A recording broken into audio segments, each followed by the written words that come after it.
बेटा घर में जब आया था साजिद, क्या बोला था साजिद ने, क्या करा उसने?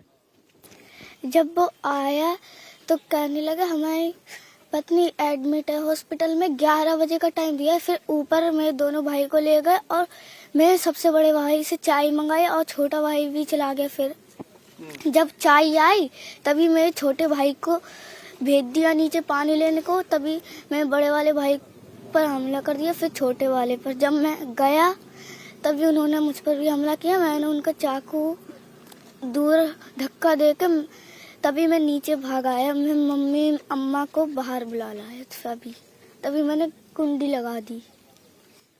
बेटा आप बहुत स्ट्रांग हो और ज्योत्सना ज्यादा बात नहीं कर पा रहा है बच्चा जो है, और किस तरीके का उसने मंजर देखा है वो आप समझ सकते हैं। उनके पिता जो हैं वो इस वक्त अपने बेटे की बात सुन के उनकी रूह कांप रही है। अपने साथ चाकू लेकर आया था वो, और आपके भाई को कुछ बोला उसने, क्यों मार रहा है? क्योंकि आपने बहुत स्ट्रांग काम किया बेटा, आपने अपने आप को बचाया, अपने परिवार को बचाया। क्या बोल रहा था वो?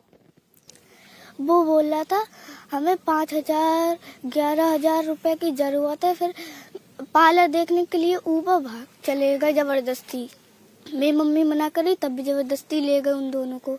तभी ऊपर चीखने की आवाज आई मेरे छोटे भाई की। जब मैं देखने गया मुझ पर भी हमला करा। तभी क्या था उसके बाद? कितना बड़ा चाकू था या क्या था? उस तरह था, क्या था?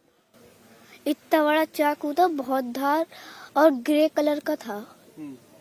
अच्छा, साजिद ही ऊपर था या उसका जावेद भी था वहां पर साथ में? दोनों घर के अंदर थे। और छत पर मेरे भाई और मेरा छोटा भाई था और कोई था ही नहीं। फिर मैं भी चला गया ऊपर, फिर मैं नीचे भाग आया था। आपने फिर नीचे आकर अपनी दादी को, अपनी मम्मा को क्या बताया? मैंने कहा मम्मी ऊपर मत जाना वरना वो चाकू मार देंगे भैया। तभी मैंने मम्मी अम्मा को बाहर लेकर आया और तभी सब लोगों को बुला लिया मैंने। और ऊपर मेरे भाई पड़े थे, तभी मैंने किवाड़ लगा दिया और दुकान का शटर बढ़ा दिया। आप क्या बोलते थे साजिद को जब दुकान पर जाते थे, जब कटिंग कराने जाते थे, क्या बोलते थे उन्हें? मैं कहते भैया बाल काट दो। मैं आपने कभी सोचा था मतलब साजिद ऐसा करेगा आपके साथ, भाई के साथ? बड़े भाई के साथ कोई बात थी क्या उसकी?